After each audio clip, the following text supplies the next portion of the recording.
Bro, men senga va'da beraman, bu 5 ta kitob hayotingni o'zgartiradi. Bla bla bla bla. Cho'zib o'tirmayman. Top 5 samaradorlikning 21 yo'li. Bu kitob time management va fokusni bir joyga qo'yishni o'rgatadi. To'g'risini aytsam, kitobni tugatib 7-8 oycha undagi yozilgan maslahatlarga amal qilganman. Biz prikol daromadim 5x ga oshgan. Ya'ni 1 million so'mdan 5 million so'mga.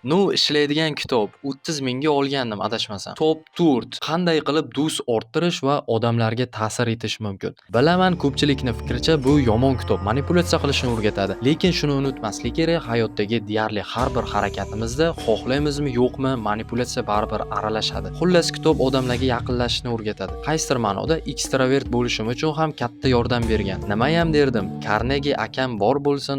Top 3 ta'sir psixologiyasi. Bu kitobni o'qib tugatsangiz, sizni aldash qiyin bo'lib qoladi. Ya'ni siz ijtimoiy hayotdagi, marketingdagi, savdodagi har xil manipulyatsiyalarni bilib olasiz. Qarshi tura olasiz yoki o'zingiz ham foydalanasiz. 2025-yilda o'qigan eng foydali kitobim deb ayta olaman. Top 2 iqrornoma. Bu juda og'ir falsafiy kitob. Siz ham men kabi hayotning ma'nosini, yashashimizdan maqsad nimaligini research qilib yuradigan odam toifasida bo'lsangiz, bu aynan siz uchun yozilgan kitob. Va nihoyat top 1 1984. Bu dunyoda hukumat faqatgina tanani emas, ongni ham boshqaradi. Haqiqat o'zgartiriladi. Odamlar qo'rquv ostida yashaydi. Xullas, totalitar tuzumni basharasini ochib tashagan roman bu. Kitobni tugatganimdan keyin bir oycha overthink qilib yurganman. O'qishni absolyut yomon ko'radigan odamlar ham o'qish kerak bo'lgan absolyut kitob. Xulosa qiladigan bo'lsak, tavsiya qilgan 5 ta kitobim hayotinglar davomida biznes asqotadi. Telegram kanalimdan tekinga topsanglar bo'ladi. Bundan tashqari yaqin o'rtada kitob konkurs qilaman. Qo'shilib olaveringlar bemalol. Xo'p,